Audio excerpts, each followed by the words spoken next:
नमस्कार, मेरा नाम रवि श्रीवास्तव है। ये चैनल है म्यूचुअल फंड्स विद रवि। आज के इस वीडियो में हम डिस्कस करने जा रहे हैं एक नए म्यूचुअल फंड के बारे में जिसका नाम है Motilal Oswal business cycle fund. Detail में डिस्कस करेंगे इस म्यूचुअल फंड के बारे में। सबसे पहले डिटेल्स देखेंगे कि बिजनेस साइकिल फंड क्या होते हैं, जानेंगे समझेंगे इस बिजनेस साइकिल फंड को और जानने की कोशिश करेंगे कि क्या हमको इसमें इन्वेस्ट करना चाहिए, क्या हमको अपना पैसा इसमें डालना चाहिए या नहीं डालना चाहिए।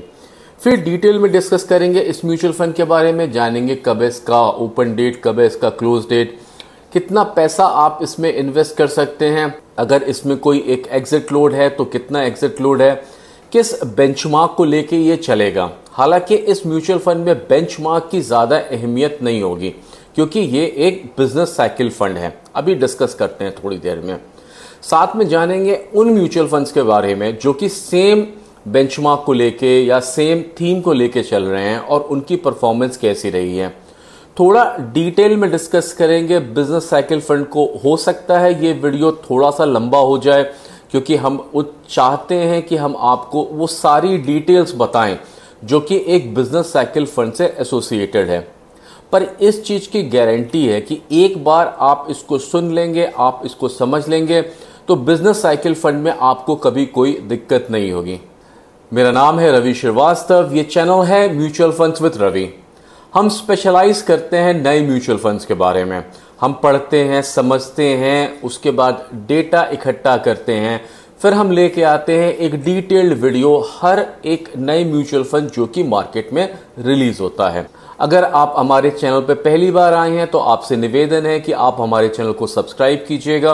ये वीडियो अच्छा लगे तो इसको लाइक कीजिएगा और कमेंट करके हमें जरूर बताइएगा कि आपको इस वीडियो में क्या अच्छा लगा। आइए शुरू करते हैं।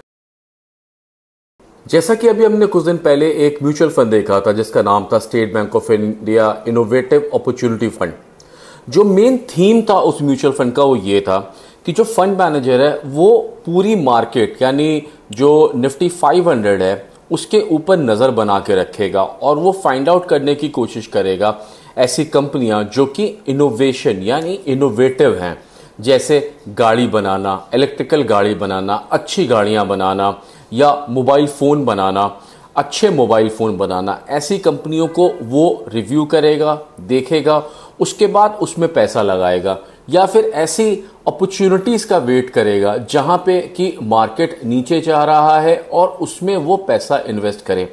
ये म्यूचुअल फंड जो एसबीआई का था वो पूरा का पूरा फंड मैनेजर के थ्रू रन कर रहा था, यानी कोई उसमें पर्टिकुलर बेंचमार्क की वैल्यू नहीं थी जैसे कि निफ्टी 100 या निफ्टी मिड कैप, ऐसा कोई बेंचमार्क नहीं था। वैसे ही जो ये नया म्यूचुअल फंड है Motilal Oswal business cycle fund, ये भी किसी एक बेंचमार्क को लेके नहीं चलेगा। यहां पे एक बिजनेस साइकिल की बात की जा रही है। अब इस पहले तो साइकिल समझते हैं। साइकिल क्या होता है? साइकिल मतलब मॉनसून का आना। जैसे कि हम जानते हैं कि जनरली जिस इलाके में मैं रहता हूं उसमें तकरीबन जुलाई के महीने में मॉनसून आने वाला होता है।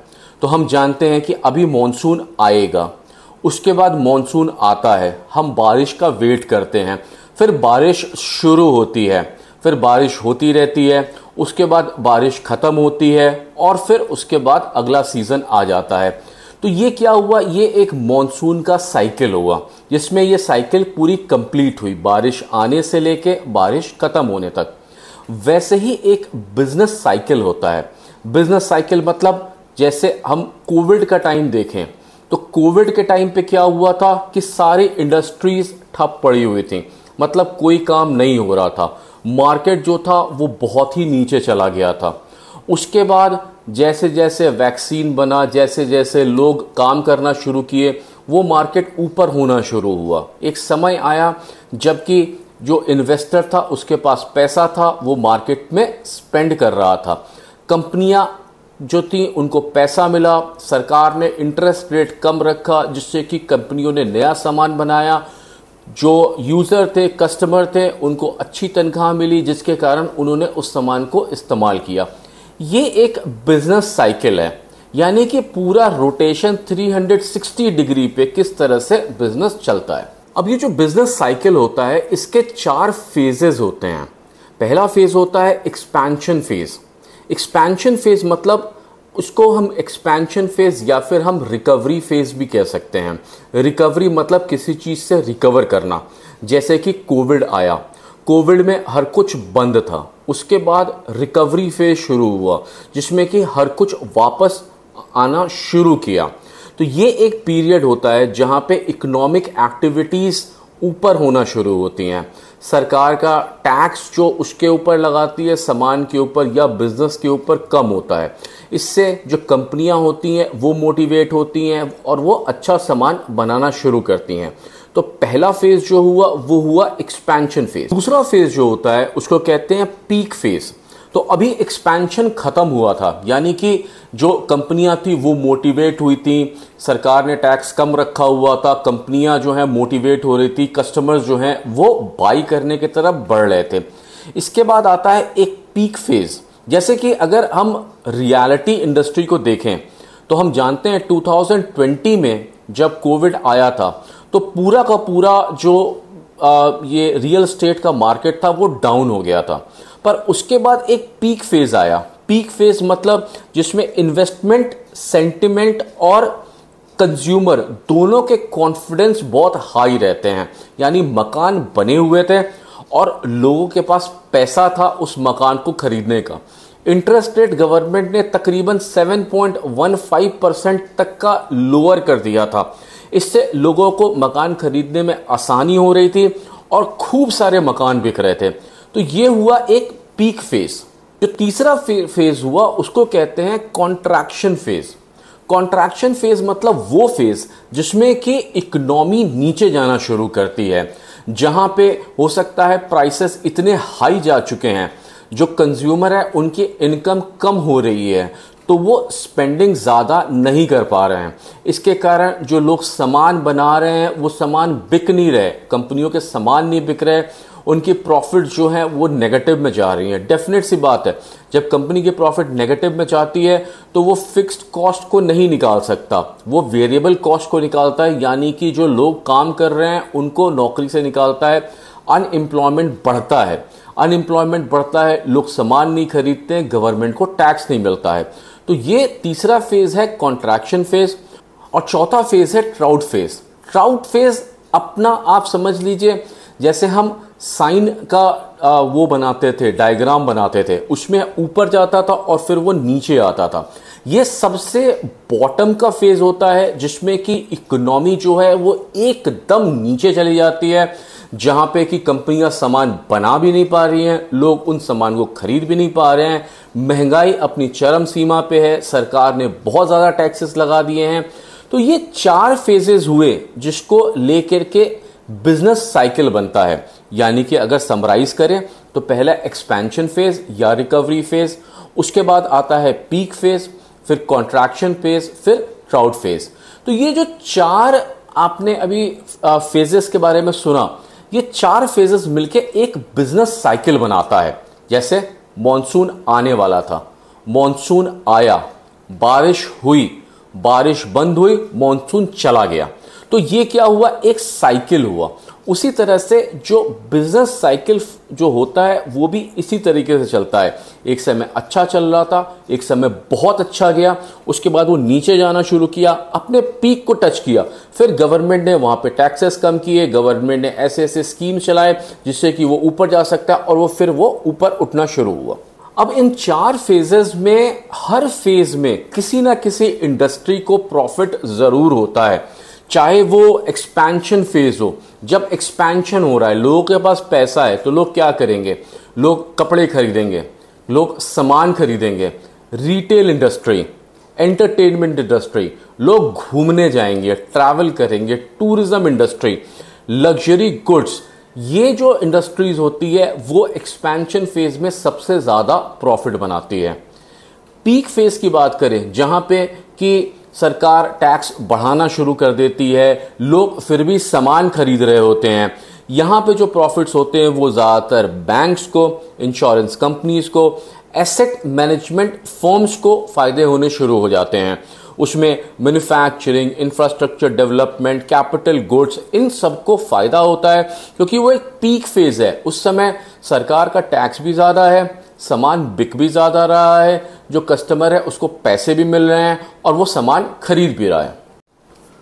अब तीसरा जो फेज है कॉन्ट्रैक्शन फेज, इसमें अगर देखें तो इसमें जो यूटिलिटीज हैं, यूटिलिटीज मतलब इलेक्ट्रिसिटी, वाटर, गैस, ये जो है ये एसेंशियल नीड्स हैं। अगर आपको बिजली का बिल भरना है तो बिजली का बिल भरना है, चाहे मार्केट अच्छा हो चाहे मार्केट खराब हो। ये समय इन जैसे इंडस्ट्रीज को, इन जैसे मार्केट को बूम देता है, इन जैसे मार्केट्स ज्यादा चलते हैं और ज्यादा प्रॉफिट आ रहा होता है।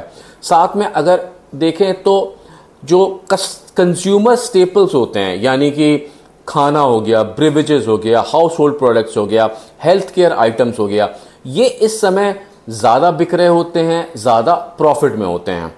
उसके बाद ट्राउट फेज अगर देखें, ट्राउट फेज मतलब सब कुछ मंदा है, कुछ भी काम नहीं कर रहा है, तो वहां पे काम कर रहा होता है हेल्थ केयर, क्योंकि हेल्थ केयर किसी भी टाइम से कोई फर्क नहीं पड़ता। तबीयत खराब है आपकी तो तबीयत खराब है, आपको डॉक्टर के पास जाना है, किसी को अगर हॉस्पिटल में एडमिट होना है, ऑपरेशन करवाना है तो करवाना ही पड़ेगा। तो आप देखिए बिजनेस के ये 4 फेजेस हैं और ये 4 फेजेस हमेशा किसी ना किसी इंडस्ट्री को फायदा देते ही रहते हैं।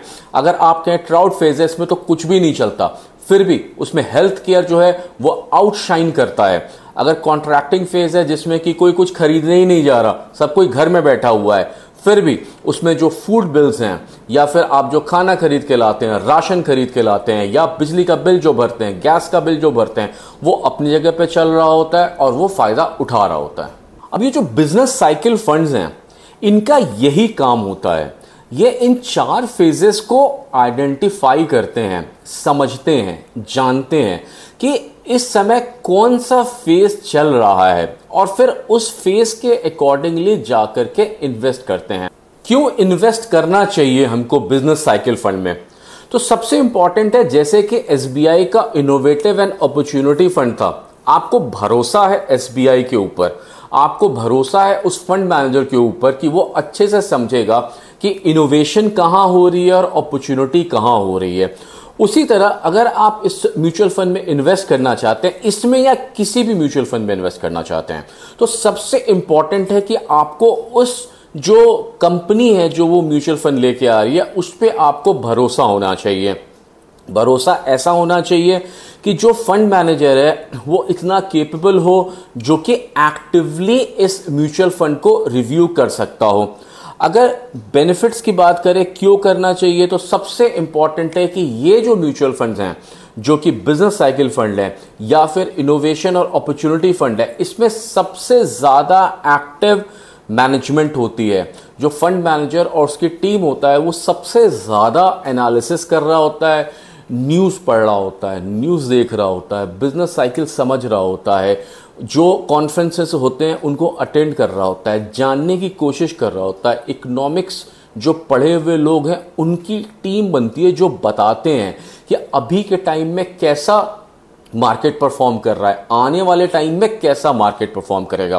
तो यहां पे आपको बहुत ज्यादा एक्टिवली फंड मैनेजर मिलता है, आपको डाइवर्सिफिकेशन मिलती है और बहुत बड़ी डाइवर्सिफिकेशन मिलती है। इस म्यूचुअल फंड को मल्टी कैप से भी कंसिडर किया जा सकता है, कंपेयर किया जा सकता है, पर मल्टी कैप में आपको अलग अलग कैप्स मिलते हैं जहां के आप पैसा इन्वेस्ट कर सकते हैं। पर यहां पे जो रोटेशन है, जैसे अभी के टाइम में अगर देखें, अगर जैसे कोविड के टाइम में हेल्थ केयर बहुत बूम पे था, तो ये जो म्यूचुअल फंड का मैनेजर होगा वो क्या करेगा, अपना पैसा कोविड को सेंस करते ही हेल्थ केयर में शिफ्ट कर देगा। उसके बाद जब उसको समझ में आएगा अच्छा वैक्सीन तो बन गई, अब वैक्सीन बनने के बाद लोग बाहर निकलना शुरू करेंगे, 1.5 साल तक किसी ने खर्चा नहीं किया है, तो वो क्या करेंगे, ट्रैवल करेंगे, वो क्या करेंगे, घर खरीदेंगे, कपड़े खरीदेंगे, मकान खरीदेंगे। तो वो क्या करेगा, अपना जो फंड है उसको तुरंत एक्टिवली स्विच करके वो ले जाएगा उस जगह पे जहां पे कि इस समय इकोनॉमी का फेज चल रहा है। वो 4 फेजेस जो हमने डिस्कस किए उस फेस को अंडरस्टैंड करता रहेगा और अंडरस्टैंड करके आपके पैसे को रोटेट करता रहेगा सही जगह पे। रिस्क मैनेजमेंट, क्योंकि यहां पे जो फंड मैनेजर है वो बहुत एक्टिव है, इसका जो एक्सपेंस रेशियो है वो भी रिफ्लेक्ट करेगा इस म्यूचुअल फंड को, क्योंकि यहां जो फंड मैनेजर है वो बहुत एक्टिव है, वो एकदम से लगा हुआ है ये देखने में कि कौन सी जगह पे उसको प्रॉफिट मिलने वाला है। तो यहां रिस्क मैनेजमेंट काफी अच्छा होता है। ये 3 फैक्टर्स हैं जो कि बताते हैं कि ये फंड जो होता है वो सबसे ज्यादा मॉनिटर किया जाता है, सबसे ज्यादा रोटेट किया जाता है पैसा, और सबसे ज्यादा रिस्क को देखते हुए चलता है। अब डिस्कस करते हैं इस म्यूचुअल फंड के बारे में। म्यूचुअल फंड का नाम है Motilal Oswal business cycle fund. Open date इसका 7 अगस्त है, क्लोज डेट 21 अगस्त है, अलॉटमेंट डेट भी 21 अगस्त होगा। इसमें आप 500 रुपीज सिप या लमसम कर सकते हैं। एंट्री लोड इसका कुछ भी नहीं है। एग्जिट लोड इसमें 1% का है। अगर आप 15 डेज के अंदर निकलना चाहते हैं तो आपको 1% देना पड़ेगा अपने जो भी अलॉटेड यूनिट होगा उसके ऊपर। NAV 10 रुपीज का होगा। फंड टाइप ये ओपन एंडेड होगा। इन्वेस्टमेंट ऑप्शन इसमें ग्रोथ और IDCW होगा। कैटेगरी ये थीमेटिक फंड की है, थीम को फॉलो करेगा। बेंचमार्क हालांकि इसकी कोई अहमियत नहीं होने वाली है इस म्यूचुअल फंड में, फिर भी ये निफ्टी 500 TRI को लेगा, यानी जितनी भी कंपनियां हैं सबको ये इंक्लूड करेगा। और ये उनके लिए है जो कि बहुत हाई लेवल ऑफ रिस्क लेते हैं। इस फंड जो कंपनी लेके आई है यानी मोतीलाल ओसवाल, उस पर ट्रस्ट रखते हैं, उन फंड मैनेजर्स के ऊपर ट्रस्ट रखते हैं जो कि इस फंड को चलाएंगे, और ये एक लॉन्ग टर्म इन्वेस्टमेंट होगा। बिजनेस साइकिल पूरा कंप्लीट करना पड़ेगा आपको। इन्वेस्टमेंट ऑब्जेक्टिव की बात करें तो इसका जो इन्वेस्टमेंट ऑब्जेक्टिव है इसका बेंचमार्क है निफ्टी 500 TRI, यानी कि जो भी 500 पहली 100 लार्ज, अगली 150 मिड कैप और रेस्ट ऑफ 250 स्मॉल कैप होता है। तो पहली 500 जो कंपनियां होंगी उस पूरी कंपनी पे ये नजर बना के रखेगा।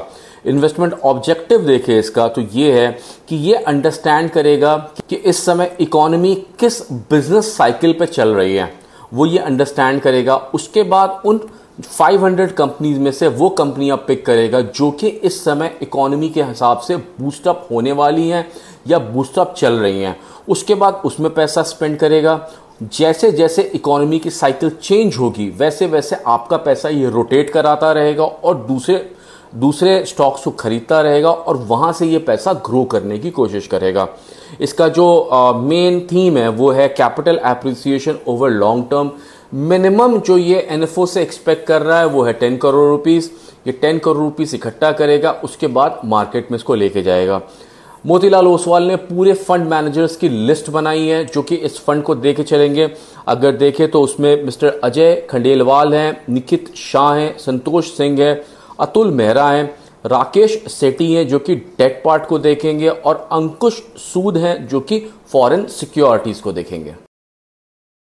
एसेट एलोकेशन की बात करें तो तकरीबन 80% से 100% का जो पैसा है ये उन्हीं कंपनी में लगाना चाहता है जिसको ये आइडेंटिफाई करेगा कि वो बिजनेस साइकिल थीम के अकॉर्डिंग चल रही हैं। बचा हुआ 0 to 20% पैसा वो दूसरी कंपनियों में लगाएगा, बिजनेस साइकिल थीम के अलावा लगाएगा। साथ में 0 to 20% का पैसा डेट या मनी मार्केट में लगाएगा।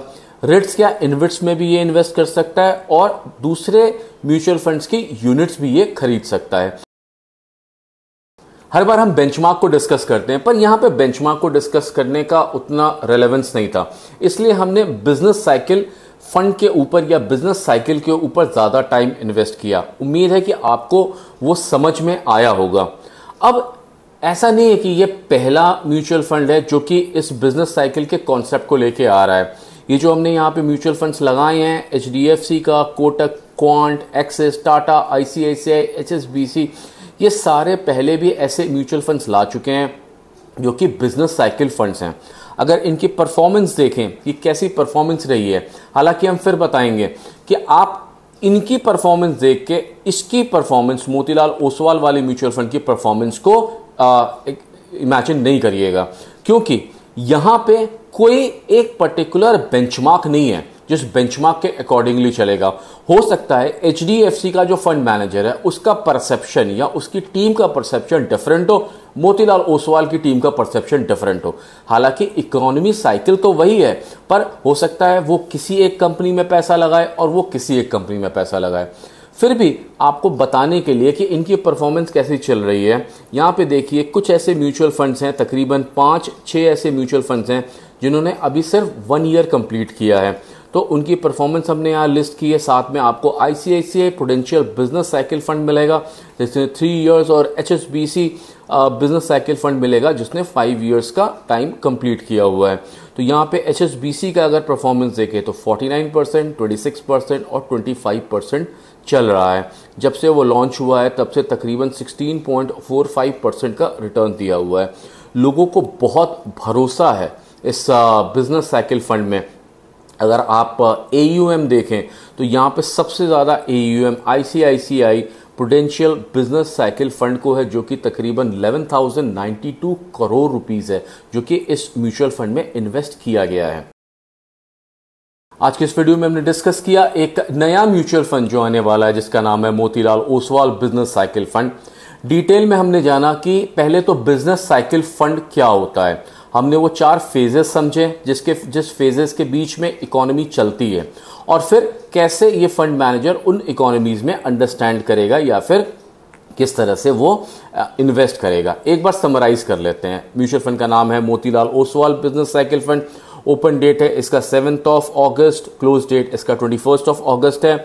इसमें आप 500 रुपीज से या लमसम कर सकते हैं। एंट्री लोड तो कुछ नहीं है, पर एग्जिट लोड 1% है। अगर आप 15 दिन के अंदर निकलना चाहते हैं तो आपको 1% का एग्जिट लोड देना पड़ेगा। बेंचमार्क ये निफ्टी 500 TRI को लेके चलता है। कैटेगरी ये थीमेटिक फंड होने वाला है और ये सूटेबल उनके लिए है। 3 चीजें यहाँ पे सूटेबल उनके लिए है। पहला, जिनको मोतीलाल ओसवाल पे भरोसा है। दूसरा, जो उन फंड मैनेजर्स को जानता है, उन फंड मैनेजर्स के ऊपर ट्रस्ट कर सकता है। तीसरा, ये बहुत हैवी लेवल ऑफ रिस्क का पार्ट हो सकता है। और चौथा, ये एक म्यूचुअल फंड है, आपको लॉन्ग टर्म रुकना पड़ेगा। अगर आपने ये वीडियो यहाँ तक देखा, आपको ये वीडियो अच्छा लगा, अगर आप हमारे चैनल पर पहली बार आए हैं तो आपसे निवेदन है कि आप हमारे चैनल को सब्सक्राइब कीजिएगा। अगर ये वीडियो अच्छा लगा तो उसको लाइक कीजिएगा और कमेंट करके हमें ज़रूर बताइएगा कि आपको इस वीडियो में क्या अच्छा लगा। मेरा नाम रवि श्रीवास्तव है। Thank you.